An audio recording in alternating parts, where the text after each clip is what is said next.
Greetings. This is Peter the Patriot. I have a speech for you that I wrote about 9/11. On September 11th, 2001, American people woke up for what they believed to be a normal workday that rapidly turned into a catastrophic attack on the citizens and liberties of America. At 8:47 a.m., American Airlines Flight 11, with a total of 92 passengers on board, crashes into the North Tower of the World Trade Center in New York City. People began to call and contact one another to let them know that a plane crashed into the tower, without knowing that America was under attack by Islamic terrorists. At 9:02 a.m., a United Airlines Flight 175, with a total of 65 on board, crashes into the South Tower of the World Trade Center. By this time, many Americans are informed that the Twin Towers were both crashed into by planes. Many listened on the radio or watched by television the horror of the Twin Towers engulfed with flames at the upper portion of them both.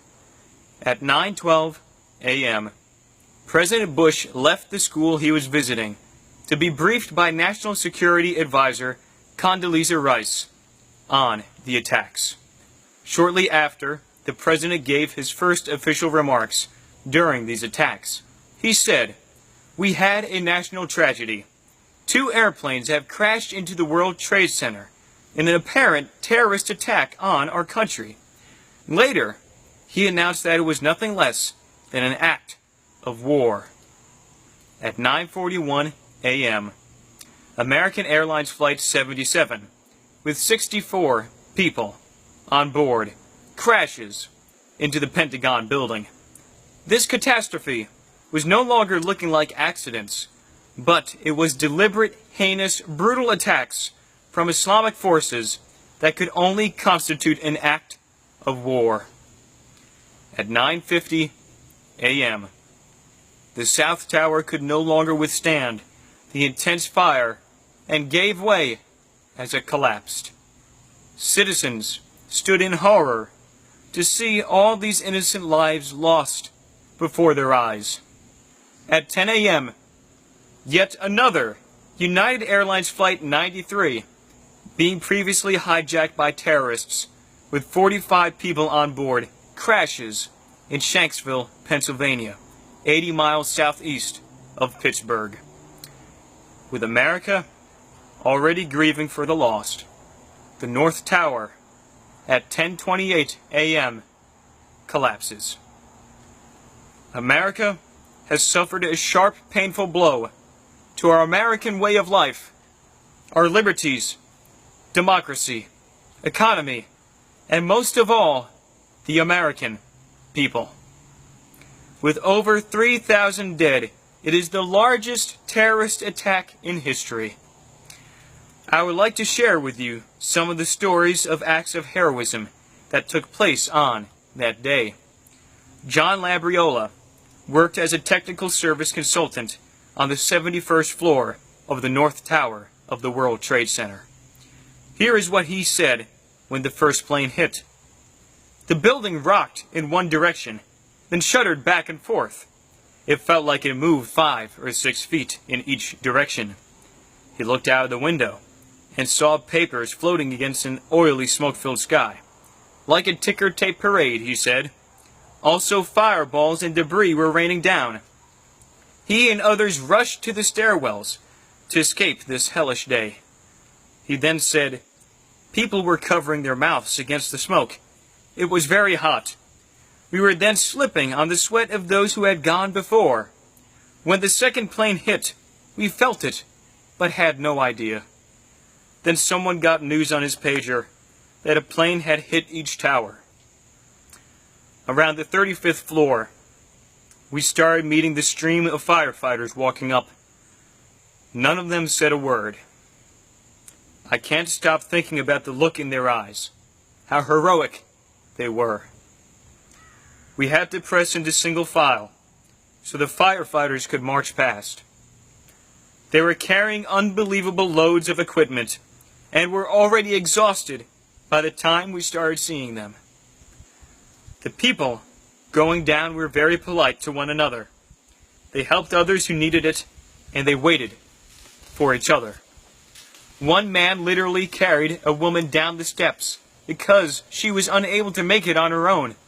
Two others helped a guy on crutches. There were many acts of heroism and sacrifice for the benefits of others on 9/11. Amongst the many heroes on that day was a man by the name of Todd Beamer on the United Airlines Flight 93. The plane was hijacked by terrorists and was heading towards the Washington, D.C. area.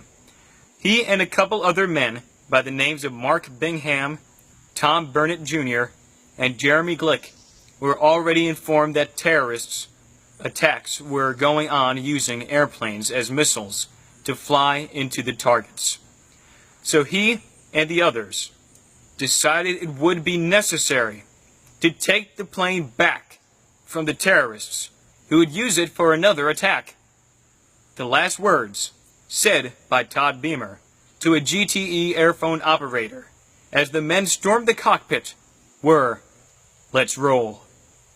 Todd Beamer and the other men were successful in preventing the plane from reaching its target through this heroic act of sacrifice.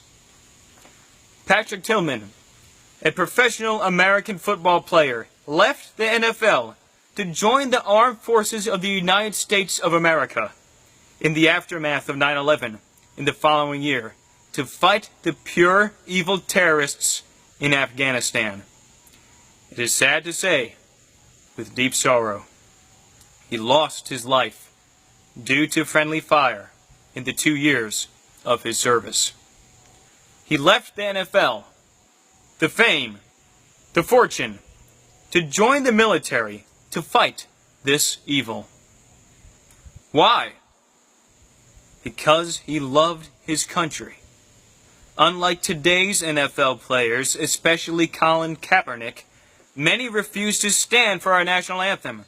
This is shameful and a slap in the face to those who have gave their lives to preserve our nation from its enemies. What a disgrace they are. Let us not ever take for granted those lives lost during the day of 9/11 or think they are lost in vain. But let us remember the love they had for this land. Though we lost many citizens, and also citizens that became heroes, let us take that as an example of true patriotism. America lost over 3,000 men and women on that day we should never forget. The mayor of New York City, Rudolph Giuliani, said, "New Yorkers have conducted themselves as bravely as people did during the Battle of Britain. In the 1940s, they were bombed every day, and still people went about their living and showed a great example of bravery and courage to the rest of the world. If we maintain a steady way of life, we will be a great example to the rest of the country and the rest of the world." Since September 11th, 2001, there has been many terrorist attacks on our soil still. For instance, Fort Hood, Texas, November 5th, 2009. 13 killed, 30 plus wounded. Boston, the marathon bombing, April 15th, 2013. 3 plus killed, 260 wounded. Chattanooga, Tennessee, at a U.S. Navy Reserve Recruiting Center, July 16th, 2015. 5 killed, 2 wounded. San Bernardino, California, at a Christmas party, December 14th, 2015. 14 killed, 22 wounded.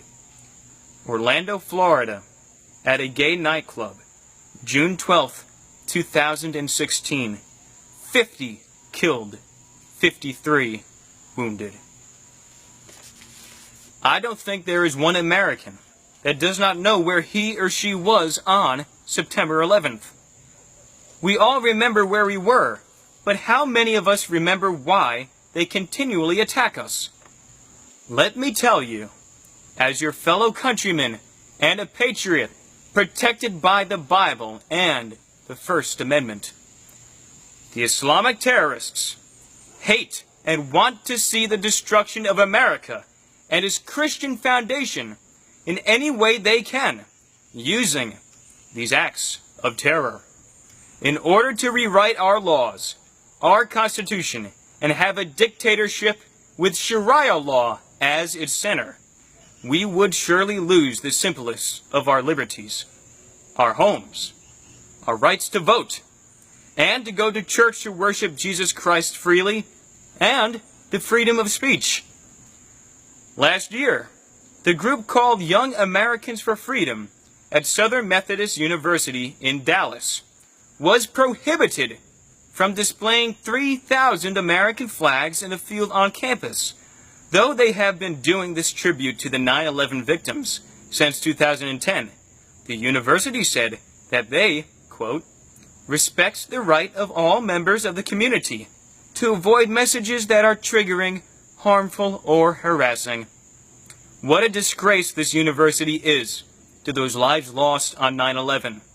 If radical Islamists weren't triggering, harmful, or harassing, those victims would still be here today. See, when we compromise our proud Americanism, we are willingly giving up our rights and privileges, with disregarding our duties and responsibilities. We have to be inflexible patriots who do not take this enemy lightly and know that there is a difference between good and evil. Our flag represents a living nation, and the colors describe America. Red having bold courage, white having purity, and blue having justice. Let us remember what our flag represents. And in conclusion, with 9/11 and the attacks that followed, they have left a painful, everlasting scar on the American people, which would be you. But will we learn from these attacks, or acceptingly forget why they attacked the American people? Will the lives of these innocent Americans be forgotten? Also, the lives of the heroes fighting them, because we're too afraid to offend the enemy by calling out who they are? They call us their enemy all the time. They say Allahu Akbar as they drive cars into crowds of people and shoot us, believing that they must kill the infidel to gain their way into heaven, as it states in their Quran. But Jesus said, "For God so loved the world, that he gave his only begotten Son. Whosoever believeth in him shall not perish, but have everlasting life." Jesus died once for all. Our country is defined as being one nation under God. In Webster's Dictionary of 1828, God is defined as Jehovah, the Lord of all, the supreme judge of the world. Our God is not Allah, but Jesus Christ. Will we teach and inform the children properly of these disgraceful, radical, Islamic terrorists? Or will we forget and lie idle on our backs in a stupor till another attack happens? So I leave you with this, my friends. The answer to this question of the preservation of our land lies within you. Thank you.